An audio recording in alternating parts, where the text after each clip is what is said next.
Hi, I'm Sameer Jain. A bunch of students recently asked me why is it so difficult to include alternative investments, things like private equity, real estate, hedge funds, managed futures in client portfolios. What's so special about them?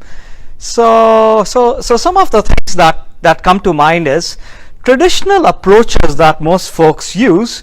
They fail to address significant concerns about including alternatives within a portfolio. And one of the reasons for this is allocation is especially difficult given a lack of transparency in investing and what they use in the jargon, asymmetric information. The fund manager knows a lot more about what he's doing than an investor. The lemons problem, I guess. Also differentiating expensive skills, the alpha, and inexpensive exposure to markets that can be acquired very cheaply is quite difficult to do. Properly integrating liquid and illiquid investments together is extremely hard. There are issues of stale pricing and subjective asset valuation. Not only that, even if you know how to solve all of these issues, there is this problem of having very constrained access to excellent fund managers. So what people do is gross simplification. They use rules of thumb. They extend modern portfolio theory. Unfortunately, a lot of these things just don't work in the real world. So prevalent assumptions and widely shared practices, in my opinion, are largely flawed. Moreover, the unique characteristics of alternative investments challenge traditional methods of asset allocation. So this is a problem that we at Active Allocator have unstintingly worked for the last 3 years.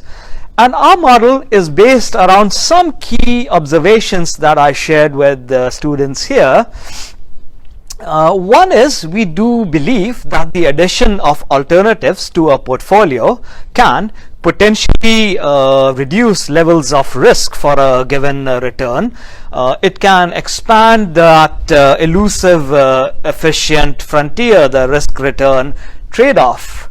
We are also convinced that investors who do not have significant liquidity requirements may benefit from taking advantage of sometimes the above average returns that reside in illiquid asset classes, and these are an integral part of alternative investing.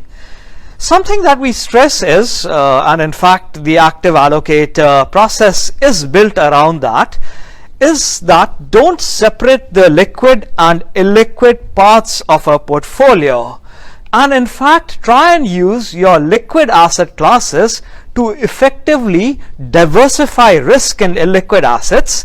And in some cases alternative assets can be pretty well substituted for traditional ways of getting exposure to certain market factors. Since often the illiquid alternative investments in one's portfolio may provide above average returns over longer periods of times, they can be balanced by lower risk, lower return fixed income assets. Extending this way of thinking, since leverage buyouts and venture capital tend to be more highly correlated with public equities than other types of alternative investments, perhaps these can be a substitute for public equities in a portfolio, thus increasing the fixed income to public equity ratio. Also, based on our observations, other asset allocation approaches that are available to financial advisors and investors suffer from a number of shortcomings, and things like excluding alternatives from a portfolio. When doing so, investors forgo the potential benefits of diversification, risk reduction, return enhancement. The other thing that came up in the discussion was it's a flawed approach when we talk about optimizing the traditional part of the portfolio and separately allocating a predetermined percentage to alternative investments. This is fundamentally flawed, and it is not good because liquid alternatives can in some instances replace traditional asset classes and help diversify a portfolio. So the illiquid part of the portfolio does affect the liquid part of the portfolio, and closing our eyes to it is not a solution. Something else to keep in mind is the problems that can arise when including alternatives in the optimization process using common existing data. Inappropriately measuring risk and correlation can lead to unreasonable and often inappropriate allocations. At Active Allocator, we are pretty clear that return forecasts must be integrated across all asset classes, liquid or alternatives, it doesn't matter. And we believe that the most appropriate approach is a unified asset allocation model that includes alternative investments when appropriate, that integrates forecasts and appropriately measures risk. And that's what we've built at Active Allocator. We account for things like stale pricing, unique risks, illiquidity, go about accurately measuring the risk in illiquid asset classes to make them comparable to traditional liquid classes, incorporating the limits to rebalancing one's portfolio, as well as accounting for investor-specific liquidity requirements.